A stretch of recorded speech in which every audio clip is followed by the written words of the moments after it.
It is always a wonderful thing when you have high expectations for a manga, you check it out and you really enjoy it, because today that is exactly what happened with the manga that I am reviewing.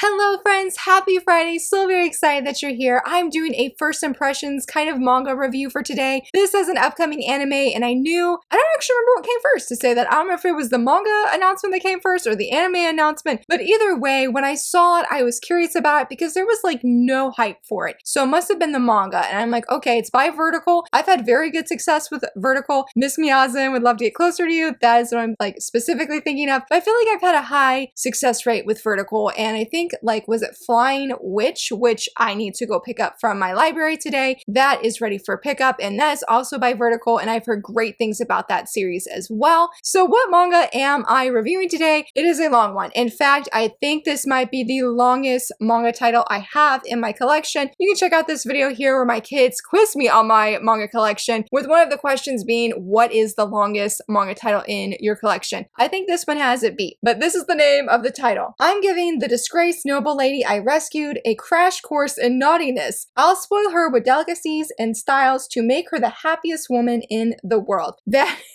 is such a long title, and I feel like it's so long that they just couldn't make this cover more attractive. I wouldn't say it's bad by any means, but I just feel like the cover font here is just not the prettiest, but it mainly goes by, I'm giving the disgraced noble lady I rescued a crash course in naughtiness. I didn't even know what the second part of the title was until just now. That's pretty bad. I didn't even look at it, to be honest. I mean, I've seen it, but I didn't read the words of what they said. But as I said, this is getting a anime. I think it's coming out. It's coming out this season. I don't know if it's next week or the week after, but after reading this volume, I am very excited to try it out. I hope it does well. This is a shoujo manga. The light novel, I believe, is a shonen, but it got a shoujo adaptation. It is so cute. It is so cute. But in case if you're not familiar with this series, or with this manga, I should say, it is, okay, I was about to say it's about a girl, Charlotte, but it follows the perspective, like the story centers around Alan. He is a sorcerer that lives in the woods. He's known as Mr. Demon Lord. He just has sort of a nasty look on his face majority of the time, but he really doesn't mean it like in a mean way. Like, he doesn't hate anyone, but he just wants to live his life solo, live out in the woods. The only time he really interacts with anybody is if like kids come do like trying to test their bravery and run into him, or the mail lady who is super duper cute. But one day, as he's like, you know, out and about at his house, he comes across Charlotte, who is unconscious. She's like lying in the woods, and he finds out that she is the ex-fiance of the prince of the neighboring kingdom, and she is wanted, like dead or alive. These knights are coming after her, and he decides to pick her up and take her to his home, and he's like, what am I doing? But he just couldn't leave her there. And so that begins their story. Now, I first want to say,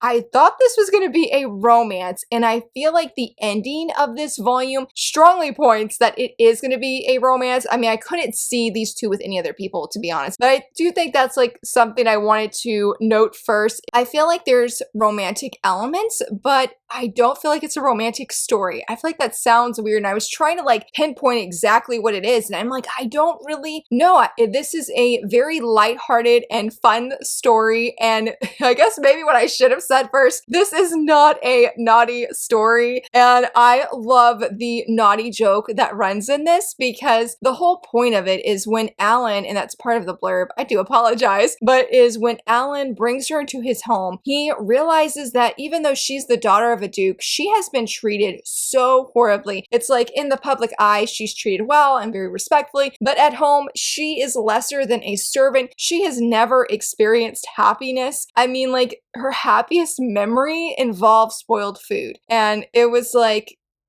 that was not really a happy memory. Like when Alan is hearing it, I mean, to Charlotte it was, and that just goes to show how little bit of happiness this girl has had. Even though she's all smiles, she's a very friendly character. What made this deeper is Alan really wants her to find happiness, and he's doing everything he can. That's where it comes in with the naughtiness of like, he's like, I am gonna give you this crash course in naughtiness and showing you the pleasures of the world. Alan, he is so so great. He's such a gentleman. It's so obvious he cares for Charlotte, her genuine well-being and wanting her to be happy. But when he says things, it's like, Alan, this could be taken the wrong way, buddy. This could be taken the wrong way. And I think Charlotte at times, the way that her facial expression is she does worry, like, what exactly does he mean by naughty? But when he says naughty, when he says the pleasures of the world, he is talking about, and I'll give only one example so I don't spoil the others. He buys her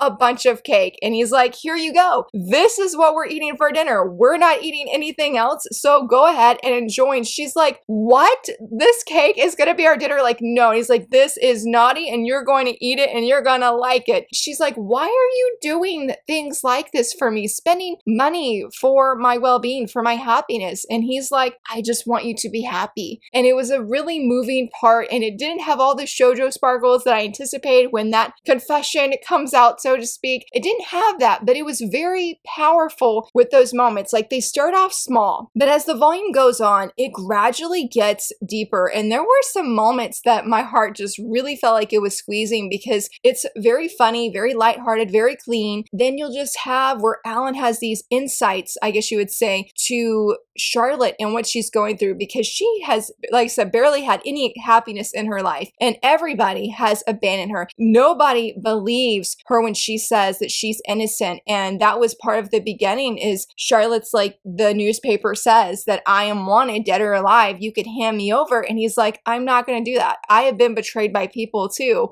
He has a really funny thing that goes in with that, and I'm like, Alan, you're a little bit manipulative, buddy. And I will say that if there was one thing that made me did feel a little bit uncomfortable, is that he does slightly manipulate Charlotte in the beginning. It's with the best of intentions. He's not a red flag character. I definitely don't feel that, because you can see he really cares for Charlotte, for her happiness specifically, and wants her to have that. But I'm just like, you know, you can't always force people to do things. Like, she, for example, going back to the whole cake thing, she really just didn't want to do this. He's tried to convince her 3 different times, and he's like, you know what? I'm your employer now, because he hired her as a maid. He's like, I'm your employer, and so if you're not going to do this, I'm just going to put this basically like evil curse on myself, and if you don't say yes within the next 3 minutes, I'm going to die. And she's like, why? I thought you're a good person. Why are you doing something so devious? And he's like, oh, I don't know. I am a good person. But he's like, I'm really struggling to breathe right now. And so she says yes, because she doesn't want him, you know, to take his life or get hurt or anything. And I was like, you know, I get what you're doing. And yes, it's funny, but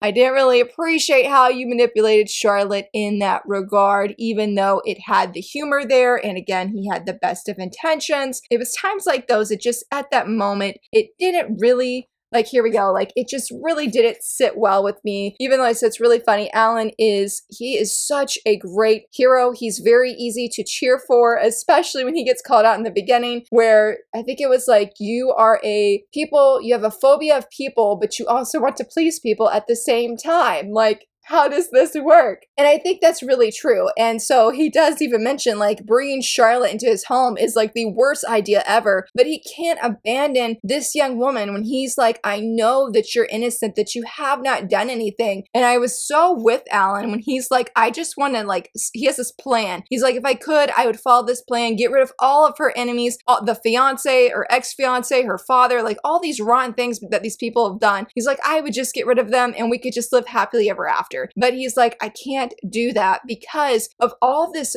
fear that she has had and the way she's been treated. She would blame herself and think that it's her fault that this happened in them and that they deserve nothing but goodness and happiness, which I commend her for feeling that. But what I love that Alan is really wanting is he's wanting her to have long-lasting healing. He says in a really good moment where I was just like, bro, like, that was pretty unexpectedly deep. And I feel like we have these moments where it's just like that. We'll have this subtle truth, so to speak, that he just says, and I'm like, whoa, I'm like, this is not necessarily just a comedy. So I'm going to read it real quick because I really, really, really liked this scene. He says, neglected emotions don't simply disappear. They keep pulling up deep down in your heart until eventually they overflow and destroy you. I don't ever want Charlotte to feel that. And I was like, bro, that was pretty deep that he wants that for her. Alan, I resonate with a lot of his feelings that he has, especially when it comes to that. It's just like you can tell that she just does not know your average or typical happiness. Like she doesn't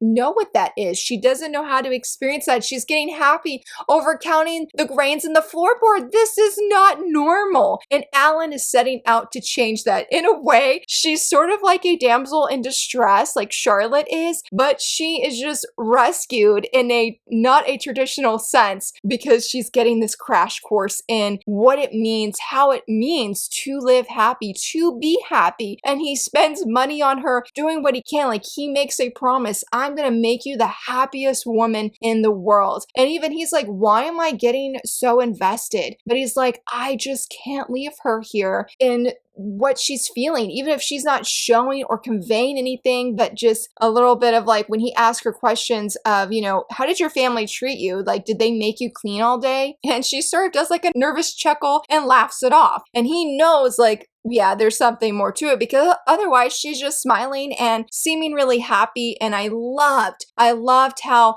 there's a moment where he is like, I am going to help you be able to freely speak your words. This is a place where you don't have to be afraid, that you can say what's on your mind. He's like, even if you feel like something bad's gonna happen, he's like, I will do everything in my power to help make it right. In fact, if there is one quote that I could say that sums up my thoughts of why I'm going to keep reading this volume, it is this right here. He says, or he's like, he's thinking, Charlotte is about to reclaim her life and I'll be here to watch over her for as long as it takes. And I'm like, yes, I feel the exact same way as a reader. I want to see how Alan is going to help her, not even in a romantic sense, but I want to see her reclaim her life. I want her to see, yes, her be happy and smiling about everything, everyday things such as eating cake, but also to have long-lasting healing that goes beyond should she leave Alan. She would know her worth and know that like she can feel other emotions besides fear or acting humble or timid. Like she can be whatever her real self is. She doesn't know what that is right now, but when she does know it,